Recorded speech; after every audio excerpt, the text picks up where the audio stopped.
परिवहन मंत्री ज्योतिरादित्य सिंधिया इंदौर पहुंचे। इंदौर विमानतल पर उन्होंने मीडिया से चर्चा करते हुए दिल्ली में आयोजित हुई 2 दिवसीय G20 के सफल आयोजन को लेकर कहा कि भारत एक सितारे के रूप में विश्व पटल पर उभर रहा है, जिससे इंडिया गठबंधन के दलों में बेचैनी है। उन्होंने कहा कि विश्व के नेताओं ने भारत की आध्यात्मिक, आर्थिक और सांस्कृतिक शक्ति का अनुभव किया है। विदेश में बयानबाजी को लेकर राहुल गांधी को छोटी मानसिकता का बताया और कहा कि जनता तीसरी बार इसका जवाब देगी। कुछ ऐसे दल होते हैं जिनको जब भारत एक सितारे के रूप में विश्व पटल पर उभर रहा हो तो एक बेचैनी का अनुभव उनको होता है, और कुछ लोग ऐसे होते हैं जिनकी विचारधारा और सोच अपनी लकीर लंबी खींचने की नहीं, लेकिन दूसरों की लकीर को छोटे करने की मानसिकता होती है। जिस भारत ने सफलतापूर्वक, और मैं कहूँगा ऐतिहासिक रूप से सफलतापूर्वक G20 का आयोजन प्रधानमंत्री जी की अध्यक्षता में संभव किया, पूरे विश्व के नेताओं ने, चाहे राष्ट्रपतियों हों, प्रधानमंत्री हों, भारत दर्शन किया और भारत की आर्थिक एवं आध्यात्मिक शक्ति और सांस्कृतिक शक्ति, मूल्यों की शक्ति, सिद्धांतों की शक्ति का अनुभव किया। राजघाट में जाकर बापू महात्मा को विश्व के G20 के देशों के नेतृत्व ने विनम्र पूर्वक श्रद्धांजलि अर्पित की।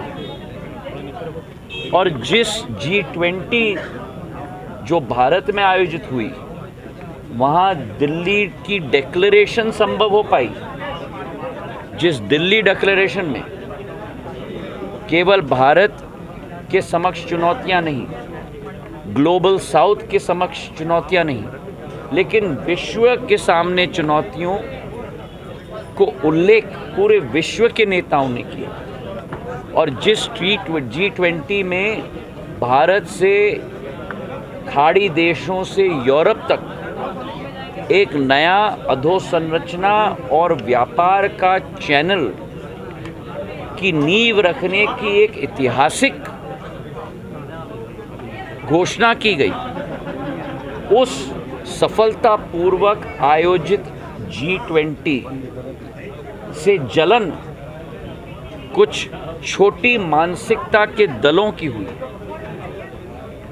और ये सोच और ये विचारधारा रखना और दोबारा विदेश में जाकर भारत माता की आलोचना करना, मैं मानता हूं कि आज देश की जनता पूर्ण रूप से ऐसे नकारात्मक शक्तियों को जान चुकी है, पहचान चुकी है, और उनको आने वाले दिनों में पहली बार नहीं, दूसरी बार नहीं, लेकिन तीसरी बार भी सबक सिखाने के लिए पूर्ण रूप से आतुर रहेगी। जयराम रमेश कहते हैं कि बहुत बेहतर आयोजन हुआ है। कमलनाथ जी का बयान है कि दिल्ली से पूरा चुनाव हो रहा है बीजेपी का। भारतीय जनता पार्टी ने सदैव सेवा, सुशासन और गरीब कल्याण की नीति के आधार पर जनता के दिल में स्थान पाया। हमारी काडर बेस्ड पार्टी है। हमारी पार्टी का चुनाव दूसरे दलों की तरह देश विदेश से या दिल्ली से संचालित नहीं होती। भारतीय जनता पार्टी के चुनाव उस राज्य, उस विधानसभा, उस मंडल, उस गांव, उस पंचायत, उस वार्ड के जनता के दिलों से संचालित होती है। और जिस दल ने दिल्ली कमांड कल्चर को अपने दल में राष्ट्रव्यापक रूप से तैयार करके संचालित किया है दशकों से, और जिस दल ने जब राज्य स्तर के नेतृत्व उभर रहे थे उनको कुचलने के लिए सेंट्रलाइज कमांड स्ट्रक्चर पूर्ण रूप से धारण किया, वो दल आज भारतीय जनता पार्टी जैसे दिलों की जीतने वाले दल को उपदेश दे रही है।